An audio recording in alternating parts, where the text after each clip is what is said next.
Okay, so I was watching the Up and Adams show with Kay Adams, and I seen Talib's prediction that the Detroit Lions will make Super Bowl 59 this upcoming season, and they will play against the Kansas City Chiefs, but he has them losing against the Kansas City Chiefs, which is, you know, crazy to me because I'm gonna be a homer. I'm gonna always and forever be a homer and represent my team and say, look, we gonna go in and we gonna win. There is no lose. I mean, if we lose, we lose. So what? We made it to the Super Bowl. But then again, in my mind and any other Lions fans' mind, we don't plan to lose the biggest game of them all. We don't plan to do that, especially if we playing against the Kansas City Chiefs. Um, I think Talib is right. The game has, sporadically changed for the Detroit Lions, and we went all the way to the NFC Championship game last year, which he predicted, and we lived up to the expectation that year. We got to push it forward into this year and have those expectations exceed a lot more higher than just making it NFC Championship game.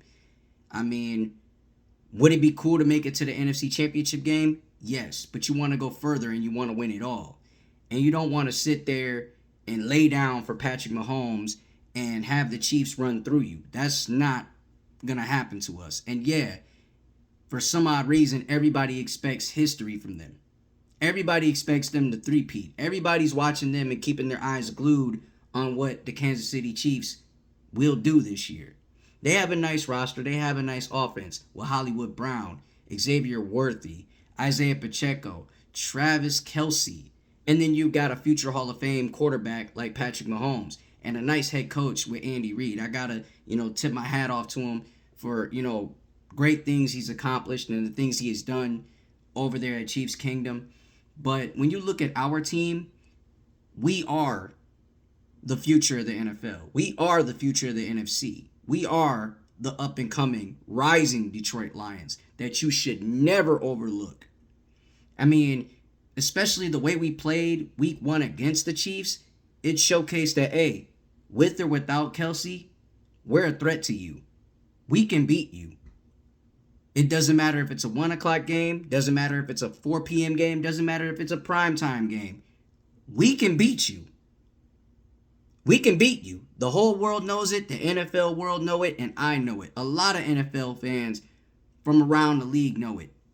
That this team is a true threat against Patrick Mahomes and the Chiefs.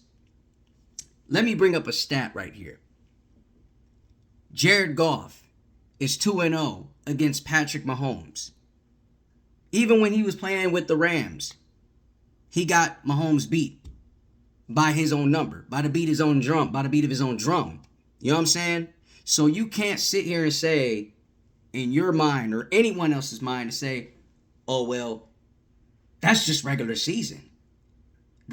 Goff can beat him in the regular season, but can he beat him when it really matters most? Goff can do it.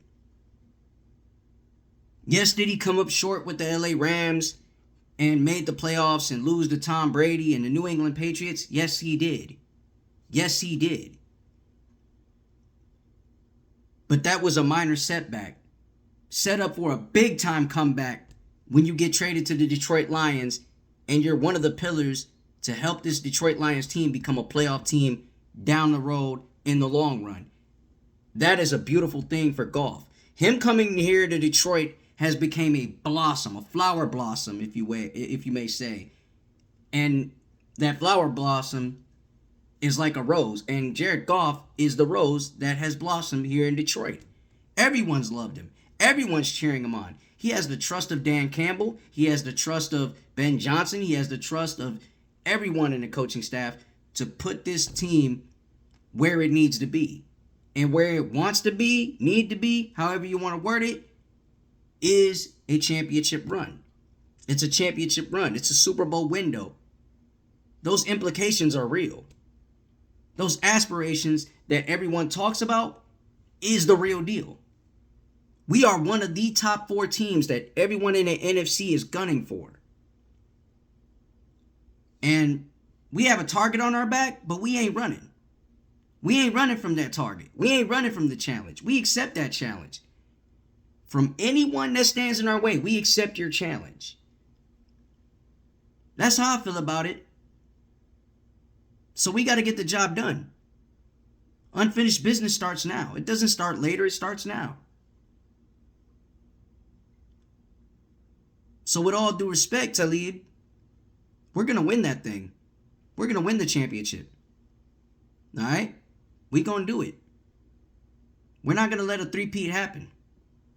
Not on my watch and not on this team's watch. So with that being said, we got to start things off hot. Preseason. And I know preseason doesn't count. Wins, losses, it doesn't count. But it doesn't stop this team and the UDFAs and draftees to say, okay, we know the vets are out. They're not going to play. But we have to have consistency, commitment, focus, communication going into the first preseason game. We got to go all in together. And Dan Campbell said it earlier on Back Together Weekend, NFL Network, when he was being interviewed by Tom Pelissero, is that this fan base is all in, just like this team is all in. That's all it is, and that's all it has to be from here on out. We're all in. We're gambling. We're gambling all in. We're all in and we're gambling. We're gambling the best way we can because we know we're going to take our chances to become champions. We're going to take our chances. We're going to take our sacrifices. We're going to take our lumps. We're going to take our bumps, bruises, however you want to say it. We going to take our chances to go all in. So just remember this, that when we go all in and we're out there on that field fighting for what we want, playing together and believing in what we want, it's going to be a long day for opposing teams. Trust me. Trust me. Be ready. Because we coming. Alright? Make sure you like, share, subscribe to the channel. Chicken Nugget King 586. I got 231 subscribers. Make sure you tell a Lions fan to tell a Lions fan to come and join the journey. And help your boy get to 500 subscribers. That's the biggest goal for me. So with that being said, one pride till we die. And hey, let's get it, Detroit. Destination New Orleans starts now. Yeah.